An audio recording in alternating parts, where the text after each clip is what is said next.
Price the Lord friends. യെശയ്യാ 54 ധ്യാനിക്കാം. പ്രസവിക്കാത്ത മച്ചിയെ ഘോഷിക്കുക, now കിട്ടിയിട്ടില്ലാത്തവളെ പൊട്ടി ആർത്ത് ഘോഷിക്കുക. ഏകാകിനിയുടെ മക്കൾ ഭർത്താവുള്ളവളുടെ മക്കളെക്കാൾ അധികമെന്ന് യഹോവ അരുളിച്ചെയ്യുന്നു. നിന്റെ കൂടാരത്തിൻ്റെ സ്ഥലത്തെ വിശാലമാക്കുക, നിന്റെ നിവാസങ്ങളുടെ തിരശീലകളെ അവർ നിവർക്കട്ടെ. തടുത്തു കളയരുത്. നിന്റെ കയറുകളെ നീട്ടുക, നിന്റെ കുറ്റികളെ ഉറപ്പിക്കുക. നീ ഇടത്തോട്ടും വലത്തോട്ടും പരക്കും.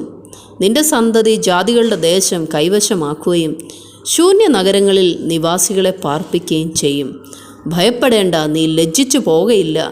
ഭ്രമിക്കേണ്ട, നീ നാണിച്ചു പോകയില്ല. നിന്റെ യൗവനത്തിലെ ലജ്ജ നീ മറക്കും. നിന്റെ വൈധവ്യത്തിലെ നിന്ദ ഇനി ഓർക്കയുമില്ല.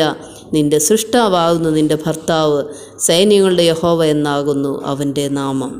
ഇസ്രായേലിൻ്റെ പരിശുദ്ധനാകുന്നു നിന്റെ വീണ്ടെടുപ്പുകാരൻ.